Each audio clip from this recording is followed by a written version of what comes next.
Ahojte priatelia, vítajte na mojom YouTube kanáli. Dnes si povieme, ako vybudovať obchodný systém priamo z nuly. Povieme si o 5 hlavných dôvodov, preto určite toto video sleduj a hneď od začiatku mi daj like, pretože ma to každopádne supportuje a pokiaľ ma ešte nesleduješ, tak to určite urob. Prechádzame na bod číslo 1. Zabudni na rýchly zisk, pretože buduješ biznis a nie ruletu. Väčšina začínajúcich traderov si myslia, že môžu zbohatnúť zo dňa na deň. Väčšina traderov prichádzajú do biznisu z normálnych bežných povolaní. Väčšina z vás práve majú pocit, že môžu zarobiť zo dňa na deň a nie sú vôbec pripravení a absolútne neakceptujú, že musia biznis budovať z nuly. Pokiaľ by chcel biznis založiť prakticky zo dňa na deň na nejakých maličkých základoch a hlavne na nejakom šťastí, môžeš ísť rovno do kasína alebo hrať ruletu, tam sa môže na teba krátkodobo usmiať šťastie, ale v tomto biznise to samozrejme nie je. Tento biznis je maličko paradoxný, pretože ti dovoluje zarobiť aj bez toho, aby si mal nejaké skills. A preto je tak lukratívny, pretože prídu do tohto biznisu tradery, ktorí kliknú buy a keď náhodou trh ide ich smerom, tak oni si myslia, že oni niečo vedia. Ale v skutočnosti nevedia vôbec nič, pretože je to len prostá náhoda. Od začiatku potrebuješ prístup ako ku biznisu. Potrebuješ mať na to dostatok času. Koľko času dáš do vzdelania, tak toľko sa ti vráti. Denne budeš pracovať 1 hodinu a tvoj kamarát bude pracovať 4 hodiny, tak tvoj kamarát denne naberie ďaleko viac skúseností. Ja by som povedal, že naberieš 4-násobne viac skúseností. Pokiaľ budeš trénovať 2 hodinky alebo 3 hodinky, tak samozrejme na ten biznis denný je to postačujúce. Pokiaľ si samozrejme poriadny makáč, ako som bol ja som dal do toho 6 až 8 hodín, niekedy aj 12 hodín denne. A tým som dokázal za 1 rok spraviť skúsenosti, ako niekto nespraví za 4 roky. Trading nie je o žiadnych peniazoch. Peniaze sú len dôsledok tohto biznisu. Pokiaľ ideš do tradingu len kvôli peniazom, zhoríš, spáli sa. Pretože peniaze by nemal byť ten motor. Ten motor by mala byť sloboda. Ten motor by malo byť to, že ty môžeš tráviť čas viac so svojou rodinou. Trading nie je o peniaze. Peniaze sú dôsledok rozhodnutí, tie musia byť postavené na systéme. Začínaš tradovať. Tvoj prvý mesiac. Prvý trade, klikneš, buy, long, kupuješ. OK, trh je tvojim smerom a ty sa cítiš ako winner. Ty máš pocit, že môžeme len tak ľahko zarábať jedným klikom a cítiš sa ako víťaz. Príde druhý trade, tretí trade, traduješ takto celý mesiac. Zažiješ neskutočnú bolesť, budeš zrútený, budeš deprimovaný a od začiatku budeš mať veľmi zlý mindset, pretože budeš hovoriť, že trading nefunguje. Zo začiatku som mal aj ten pocit, až kým som neprišiel ku poriadnemu vzdelaniu, až kým som sa nezačal poznať trading ako na skutočný biznis. A ten musí byť postavený od začiatku na tvrdých základoch.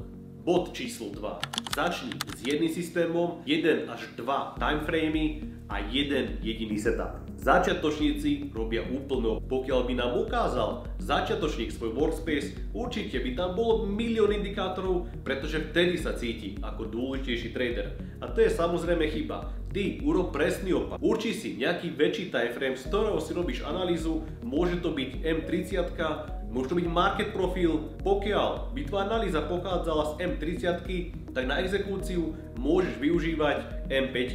Samozrejme, pokiaľ to skombinuješ s footprintom alebo z order flow, tak ti dá ďaleko lepší timing pre tvoje vstupy. A urči si jeden setup, ktorý budeš využívať minimálne po dobu 30 dní, aby si nabral skúsenosť, aby sa priblížil k tomu, čo je to skutočný biznis. Aby si mal určitý koncept, aby si vedel, čo obchoduješ, ale samozrejme tá skúsenosť, ktorú získaš, je nenahraditeľná. Dokola to samozrejme budeš repetovať, budeš dostávať hneď feedback a z toho feedbacku ty ako trader budeš rásť. Bod číslo 3. Buduj mentálnu pevnosť a nielen poznámky. Je veľmi dôležité, aby si písal určitý denník, reviews, alebo môžeš to nazvať ako len chceš. Ale samotný denník je len entry, tvoj stop loss a tvoj profit target nestačí. Je to príliš málo. Toto dokáže robiť väčšina, ale my hľadáme excelenciu, my to chceme ešte viac povýšiť, aby sme mali viacej štatistík. Do tých štatistík potrebuješ zaznamenať tvoje pochybnosti, potrebuješ zaznamenať, čo hralo proti tvojmu tradu, keď si vstupoval. Potrebuješ zaznamenať, čo hralo s tvojim tradom, aká tam bola sila, kde bola určitá slabosť. Pokiaľ si robím reviews každý týždeň a uvidím, že v niektorých dňoch sa mi opakovala stále jedna chyba, Poviem príklad.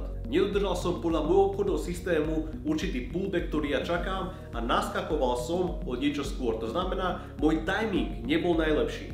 Tak samozrejme, pokiaľ to ja vidím, že sa mi to stane z 5 dní 2 trady alebo 3 trady, tak na ďalší týždeň si nastavím len jeden jediný cieľ.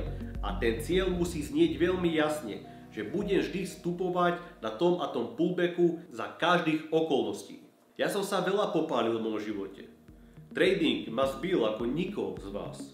Ale som stále tu, pretože som optimalizoval, pretože som vyhľadal vlastné stratégie a nikdy som sa nezdal. Bod číslo 4. Zarábaj aj pomimo tradingu. Nevsaď všetko na jednu kartu a maj aj svoj bočný príjem. Ak máš na účte 500 alebo 1000 eur a povieš si, že ideš na full time a ideš to risknúť, ale musíš platiť nejaké účty, tak samozrejme bude to pre teba peklo.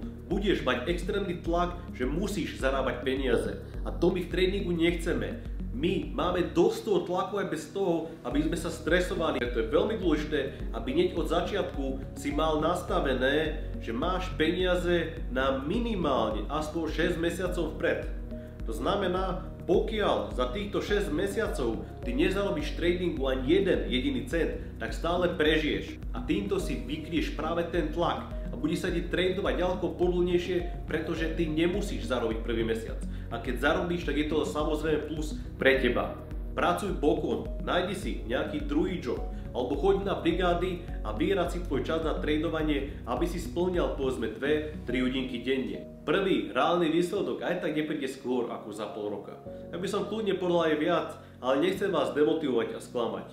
Ale ti chcem hneď od začiatku prizvukovať, ako ti to aj spomínam vždy v každom videu, trading je biznis. Ak si myslíš, že zarobíš po pol roku neskutočné money, tak si v tomto veľmi nesprávne. Pretože na tie money ty vôbec nie si pripravený. Tie peniaze sa dajú zarobiť, ale nie, ty ich nezarobíš, pretože na to nie si mentálne pripravený. Ani si nedokážeš predstaviť, pokiaľ by si obchodoval s nejakým vyšším kapitálom, pretože pravdepodobne by sa doslova dosral. Nejde o to len imaginárne si vymýšľať nejaké veľké peniaze, ale ide o to, ako mentálne dokážeš chápať, pokiaľ pozícia ide proti tebe. A čo samozrejme dokáže vymyslieť tvoja hlava, pokiaľ máš extrémnu paniku, že prichádzaš o veľa peňazí. Všetko má svoj čas. Tak, ako by si otváral reštiku, tak ju neotvoríš zo dňa na deň, ale musíš najprv premýšľať, aký koncept dáš tej reštike, všetko musí mať svoje miesto. Bod číslo 5. Analyzuj, optimalizuj každý jeden deň. Každý jeden deň by si mal robiť screenshoty tvojich tradeov a v tých screenshotoch by malo byť rozpísané, ako som ti už spomínal, čo si urobil správne, čo si urobil nesprávne a nastavíš si vždy ciele na ďalší deň. Takýmto spôsobom funguješ od pondelka do piatku. Keď prichádza víkend, tak cez víkend si sadáš tvojim tradeom a prechádzaš ich ešte jedenkrát všetky naraz a hľadáš určité spojitosti, hľadáš určité kľúče k tomu, aby si dokázal optimalizovať svoj výkon na ďalší týždeň. Nastaví si opäť určité pravidlá na ďalší týždeň. Tých pravidel by nemalo byť veľa. Čo najmenej, ja ti odporúčam len jedno jediné pravidlo, ktoré by si mal samozrejme 100% presadiť. A cez to nejde vlak proste. Keď si dáš jedno pravidlo, tak to jedno pravidlo 100% presadíš po dobu celého týždňa, aby si naviazal určitý zvyk. Ako budú plynúť týždne po týždni, tak na konci príde mesiac.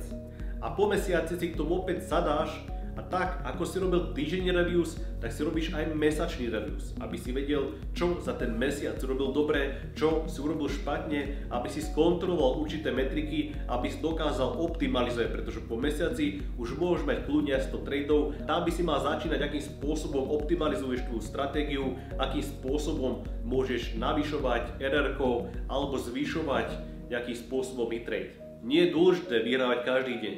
Je dôležité, keď strácaš, tak strácaš čo najmenej.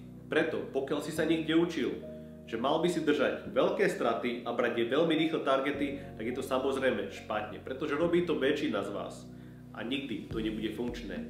Straty sú fajn, ale straty by sme mali držať krátko, pretože pokiaľ prídu zisky, tak tie by mali byť vyššie, pretože tie ťa budú chrániť, tvoje silné dni ťa budú chrániť. Ak máš dnes nula, tak si na tom najlepšom mieste, pretože si presne na štarte. Je len na tebe, akým spôsobom a kam sa vyberieš. Nemáš žiadne tréningové zlozvyky, nemáš ešte vybudované tréningové ego a ešte si nespadol do tej pasce, tradingových omylov.